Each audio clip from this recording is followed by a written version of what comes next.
இன்றைக்கு இஸ்ரேலுடைய பாராளுமன்றம் நெசட்டில் 2 முக்கியமான தீர்மானங்கள் வாக்கெடுப்புக்கு விடப்பட்டிருக்கிறது. அந்த வாக்கெடுப்புக்குள் முதல் வாக்கெடுப்பே வெற்றி பெற்றிருக்கிறது என்கிற செய்திகள் வெளியாகியிருக்கின்றது.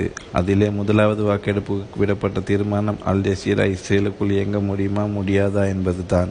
இஸ்ரேலிலிருந்து இயங்கக்கூடிய ஹரெட்ஸ் பத்திரிகை வெளியிட்டிருக்கக்கூடிய செய்தி பிரகாரம் இஸ்ரேலுடைய நெசட்டில் கொண்டுவரப்பட்ட அல் ஜசீராவை தடுக்கும் சட்டம் மூலம் முதல் வாசிப்பில் நிறைவேற்றப்பட்டிருக்கிறது, வெற்றி அடைந்திருக்கிறது. நீதிமன்ற உத்தரவுகள் எதுவும் இல்லாமலேயே எந்த ஒரு ஊடக நிறுவனத்தை மூடுவதற்கு இந்த சட்டம் அனுமதி வழங்குகிறது.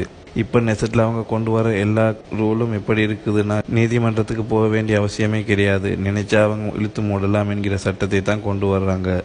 அந்த அடிப்படையில் தான் அல் ஜசீரா உள்ளிட்ட எந்த ஊடகமாக இருந்தாலும் நீதிமன்றத்துக்கு யார் போனாலும் அது செல்லுபடி ஆகாது. அரசாங்கம் நினைத்தால் அவர்களை இழுத்து மூடிவிட முடியும். அந்த அடிப்படையில் ஆக்கிரமிக்கப்பட்ட பாலஸ்தீனமாக இருக்கக்கூடிய இஸ்ரேலுக்குள்ள அல் ஜசீரா தொலைக்காட்சி செயல்பட